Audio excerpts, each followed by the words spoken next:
Hey, this is Jan, and you're watching JKTV, your weekly YouTube show on leveraging WordPress, building online businesses, and building systems that scale. This is episode number 3, and today I'd like to share with you what you can expect from your web designer and what you cannot expect from your web designer. The first thing that I need to emphasize that your web designer really should focus on is that design follows the business.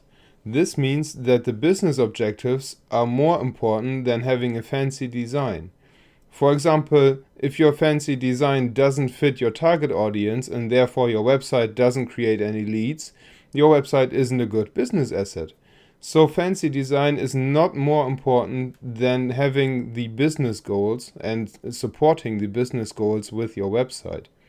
For example, if you want to create an email list and therefore collect email addresses, the structure of your website will be very different as when you're trying to sell an ebook on your website. Your designer needs to understand this, and therefore the second point is that your web designer needs to understand your requirements. Have them explain your requirements in their own words to you, so that you really notice where there's anything not clearly defined, where there are any questions left open, and make sure that your web designer truly understands what business goals you want to achieve with the website, how you want to grow your business with your website, and make sure that your web designer sees the website as a business asset for your business rather than a project where he can go crazy on the design. The third thing that I really need to emphasize, what you need to expect from your web designer, is getting constant feedback and getting constant updates on the project status. I normally hop on Skype with my clients once a week to notify them on how the project is going. Obviously, they can send me emails whenever they have questions open, and I reply to those emails normally within 6 to 12 hours. So my clients are always updated on the project and updated on the status of the website. This helps you to get clear on the marketing schedule for the website launch, for example. You need to make sure that the website is finished on your deadline, and therefore you need to know where you are in the current project and how much effort needs to be done to get the website finished. You need to have every system in place once the website is launched, so therefore you need to be constantly updated on the progress of your website.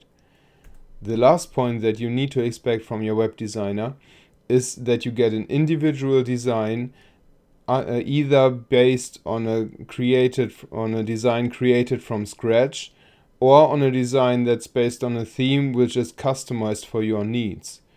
I normally go with the second approach because this just saves time and money for my clients. I have a framework that I created for myself, and this framework is customized for every client individually to ensure that the projects are on high quality, to ensure that the website foundation is high quality, and to ensure that the website is flexible enough so that every client's requirements can be done. Please make sure that you don't just get a theme installed that you could buy on ThemeForest or by StudioPress or something like that, and then get charged a ridiculous amount of money, because you can do this yourself easily.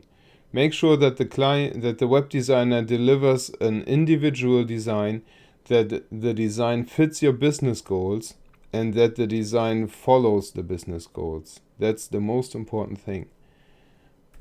There are some things that you cannot expect from your web designer. The first thing that I like to emphasize is you cannot expect to get countless changes on your design. What I explained in episode number 2 on JKTV is using a technique that's called wireframing. What this does is that you lay out the foundation of the website, you lay out the structure, you lay out the placement of the elements on pen and paper, so that the overall layout of the website is already clear before the development process starts. This saves quite an amount of time, because changing the layout in the development process when there's already coding involved and when the design has been done requires a huge amount of work for your web designer, what normally results in huge amounts of money that you need to pay or delayed deadlines. The second point that I'd like to emphasize is that you can't expect Mercedes quality for Skoda pricing. What I mean by this is that some web development projects simply require a lot of custom coding and a lot of work for your web designer. You can't expect to get those websites for $500 just because someone else could do this. If you buy a website for that cheap, you normally don't get the results that you want because the web designer simply doesn't understand the business objectives. The website most likely won't do any good for your business, but rather would force you to have a new website created, and therefore you would pay more money in the end than you would have paid if you would just hire a professional web designer right from the beginning. The last point that you cannot expect from your web designer is 2-day turnarounds for big projects. Some projects simply require a lot of custom coding and a lot of custom designs, and therefore you cannot expect to get these websites delivered within 2 days or even a week sometimes. I have been working on a project with a client for 3 months where there was a lot of custom coding involved and where I created a custom CRM plugin for WordPress. So there was a lot of back and forth going with the processes that need to be implemented in the custom CRM functionality. There was a lot of business coaching involved.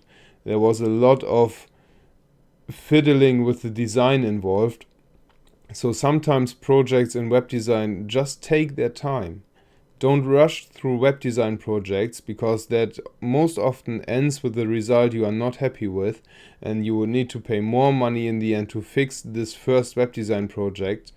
Rather wait a week or two or spend the time that you need to get clear about the concept for the website and that you need to get clear about the marketing strategy for the website, and just take your time and get high quality results. Let me summarize this up pretty quickly.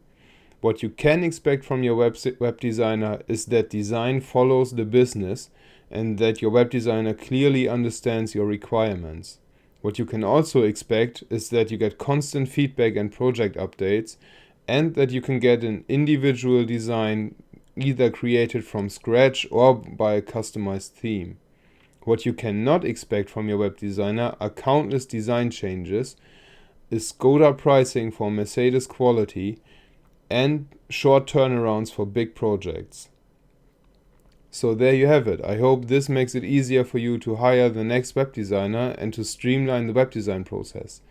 If you want to get more information about this, sign up for my email newsletter at jkoch.me and get your free guide on working with web designers more efficiently and saving time and money in web design projects. Cheers!